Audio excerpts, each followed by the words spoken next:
Hello everyone, আসসালামু আলাইকুম। সারাদিন সবাই কি করলেন? আজকে তো আমি সারাদিন অনেক ব্যস্ত ছিলাম। আমরা সবাই বাসার বাইরে ছিলাম, তো রান্নাবান্নাও করা হয়নি। তো বাসায় ফেরার পরে মনে হলো কিছু খাওয়া লাগবে। নৈশাকের বাবা বলল বাইরে থেকে কিছু অর্ডার করি। বাইরের খাবার খেতেও ইচ্ছা করছিল না, কারণ সারাদিন বাইরের খাবার খাওয়া হয়েছে, ভাত খাওয়াই হয়নি। তো আমার কাছে পৃথিবীর ইজিয়েস্ট রেসিপি মনে হয় যে ডিম ভুনা, এগ কারি। তো আমি এজন্য তাড়াতাড়ি করে ডিম সিদ্ধ বসিয়ে দিলাম। একটু পেঁয়াজ কাঁচামরিচ কুচি করে নিলেই তো হয়ে গেল ডিম ভুনা করা।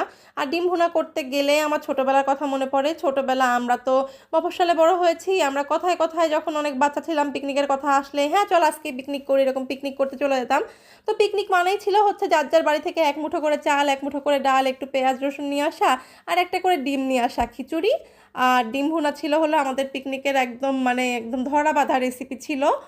আর ছোটবেলা তো হচ্ছে আমরা পিকনিক করব মানেই হচ্ছে আমরা মাটির চুলায় করব। আর সেই মাটির চুলার খড়িও হবে হচ্ছে শুকনা ডালপালা কুড়িয়ে এনে করব, বাড়ি থেকে এগুলো নিলে চলবে না। আর এই তো করতে করতে কথা বলতে বলতে আমার রান্না হয়ে গেল, সঙ্গে একটু সালাদও করে নিলাম। এখন জাস্ট আমরা রাতের ডিনারটা সেরে ফেলবো। Thank you for watching.